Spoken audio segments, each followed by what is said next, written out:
Oi gente, eu sou Fernanda Peretti do canal Tá Sobrando Dinheiro e hoje eu vou dar 7 dicas para a hora do seu destralhe. Antes, vamos para o momento youtuber e carente de ser. Se não for inscrito no canal, peço que se inscreva e aperte o sininho com as aspas para não perder os próximos vídeos que vão estar aqui para você ter uma vida mais plena e mais rica de dinheiro e de significado. E se você está sempre por aqui, que bom te ver de novo. Não esquece também de apertar no dedão se tiver gostado do vídeo, então bora! A palavra roubada do inglês, declutter, não existe no nosso dicionário, mas foi muito bem inventada por algum brasileiro criativo. Afinal, ela resume bem o que precisamos fazer para eliminar os excessos de nossas vidas. Destralhar nada mais é que livrar-se de tudo aquilo que está acumulado, no qual podemos chamar de tralha, né? A gente chama de tralha tudo que está largado em algum canto e que não usamos mais.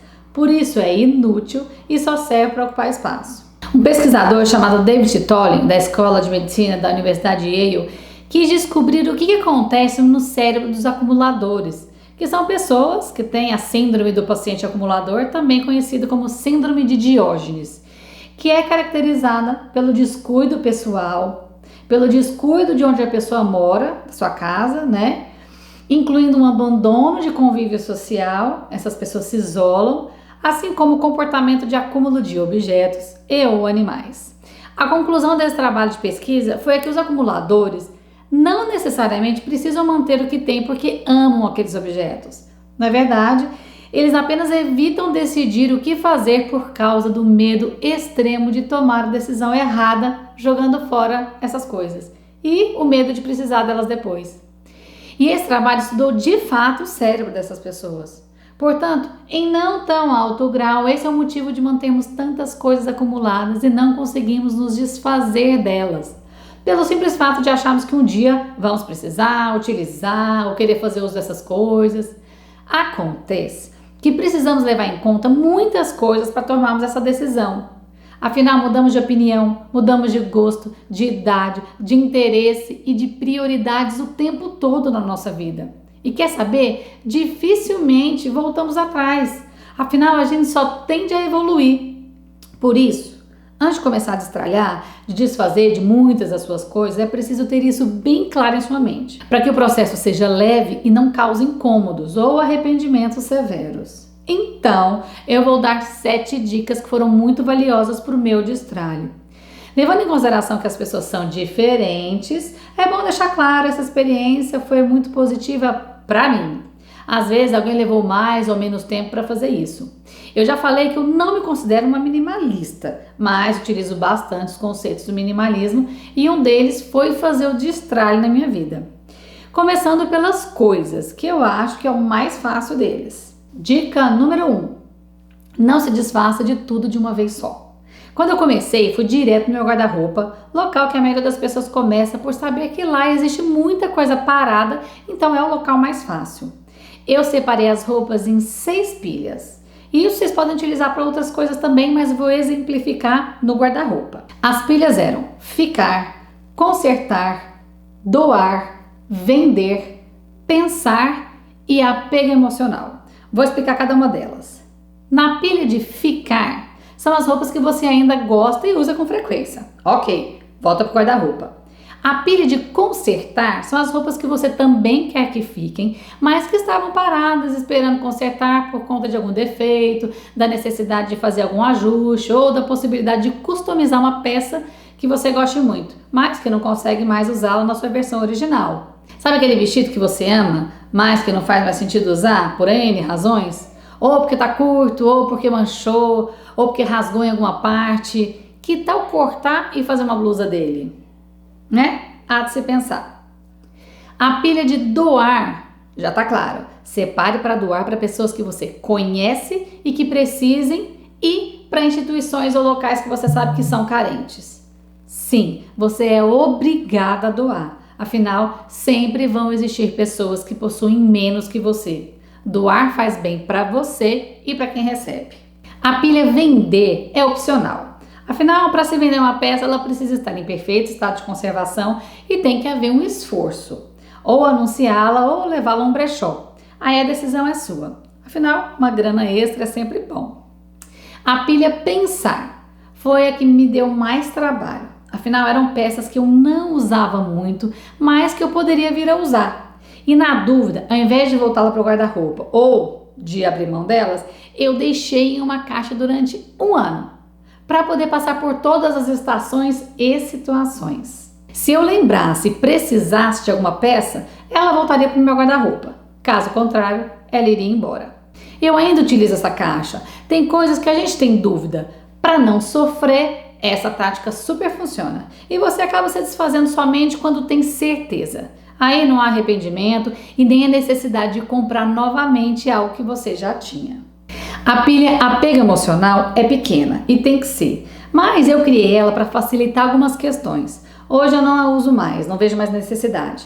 Guardava aquela calça 36 maravilhosa que, além de me lembrar que eu já vesti essa numeração, me remetia a algum momento especial da minha vida. Ou uma peça que foi da minha mãe e que eu tinha muito remorso em me desfazer. Diferente da pilha pensar, essas peças estavam nitidamente fadadas a não serem mais usadas. Por isso, estavam guardadas somente por motivo emocional mesmo. Mas não me desfazer delas no começo do meu destralhe me ajudou muito. Afinal, eu não precisei sofrer por elas naquele começo. Hoje que dou mais valor às lembranças, essas peças não estão mais acumuladas. Foram doadas para alguém que fará uma nova história para cada uma delas. Dica número 2. Tome cuidado com a pressa. Sei que tem muita gente que sabe que esse momento é demorado e trabalhoso, mas fazer rápido certamente vai te trazer arrependimento. Você não vai sentir o efeito correto desse momento e vai desistir rápido desse processo porque vai virar uma confusão. Faça calmamente, não tenha pressa e não queira terminar logo. Eleja a prioridade e vá devagar. Escolha um cômodo por vez e demore o tempo que achar necessário.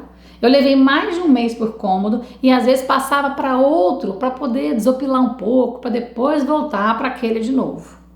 Então, vá com calma. Dica número 3. Descubra a gratidão nesse processo. Eu nunca entendi bem o que era essa tal da gratidão, porque ela foi muito utilizada e nos fez confundi-la com muito obrigado, que nada mais é que um ato de agradecimento. Eu escrevi um texto sobre gratidão, mas acabei não gravando o vídeo. Se você tem interesse por esse assunto, deixa aqui nos comentários que eu gravo o vídeo depois. Nesse processo, eu pude entender o que é sentir gratidão por meio de coisas. Eu pude reconhecer em roupas uma gratidão por tê-las, por elas me proporcionarem um sentimento genuíno de alegria e satisfação ao utilizá-la. Por isso, se você olha uma peça, não sente nada por ela, quase nunca a utiliza, tira do guarda-roupa que ela não precisa estar no meio das peças que você ama. Afinal, não tem nada melhor que colocar uma roupa que você gosta. A gente se sente bem, se acha mais bonita. Por isso, deixe no guarda-roupa somente aquelas que te agradam quando você as usa. Aquelas que você tem gratidão por elas existirem. Dica número 4. Peça ajuda quando você se sentir perdida ou sozinha. Eu fiz a maior parte do meu processo sozinha, eu acho isso importante. Mas tinha hora que eu já estava tão cansada de ver as coisas que meu cérebro não estava conseguindo mais pensar direito. Todos esses momentos eu pedi ajuda. Pedi pelo menos a companhia de alguém para me ajudar a pensar. O momento fica mais leve, você pode conversar sobre outras coisas e quando você estiver na dúvida, os argumentos da outra pessoa a respeito daquele objeto podem te ajudar. Para mim isso foi ótimo e a minha maior companhia foi a minha irmã, mas já chamei a amiga também. Enfim, eram momentos tranquilos de conversas, fazendo com que aquele momento ficasse mais leve e até prazeroso. Dica número 5. Não se apegue a números. A quantidade de coisas que você vai tirar e a quantidade que vai ficar tem que fazer sentido para você e não para os outros. Eu sempre falo aqui que eu não me considero minimalista, apesar de seguir vários conceitos do minimalismo por conta do julgamento das pessoas. Tem aqueles que preferem ter um guarda-roupa cápsula, os móveis são poucos e quase não há decoração, a cozinha só tem os itens que são usados diariamente, as cores são branco, preto e cinza. Eu costumo dizer que esses são os minimalistas raiz mesmo. Eu provavelmente não conseguiria chegar nesse nível. Mas porque eu não vejo necessidade de fazê-lo. A forma com que eu lido com o minimalismo faz muito sentido para mim e isso é o que importa. É lógico que não adianta se intitular minimalista se você tem coisa acumulada, estocada em excesso, se ainda compra muito, mas o montante é decidido por você. Por isso, encontre o melhor formato que se encaixe em você e seja feliz. Dica número 6. Não copie a vida de ninguém. Eu pesquisei muito sobre minimalismo na época em que eu estava mudando meu estilo de vida, li livros e assisti muitos vídeos. E acabei me identificando com algumas pessoas.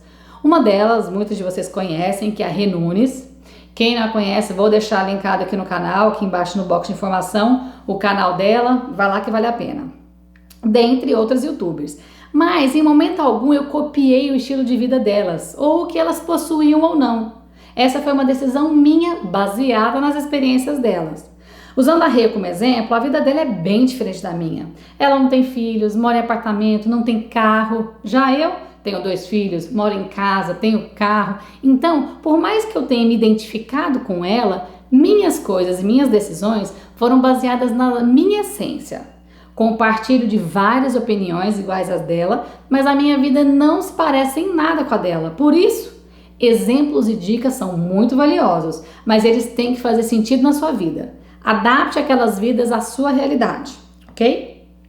E dica número 7, se você ainda não passou por esse processo e vai começar a construir uma vida minimalista, faça um levantamento da sua vida financeira antes de começar, mesmo que você não esteja endividada. E por que eu digo isso? Porque eu já era muito organizada financeiramente antes de utilizar os conceitos do minimalismo em minha vida. Por isso, foi incrível o resultado financeiro, logicamente positivo, que essa mudança de hábitos me proporcionou. As pessoas falam que os minimalistas amam viajar, mas me diz quem é que não gosta.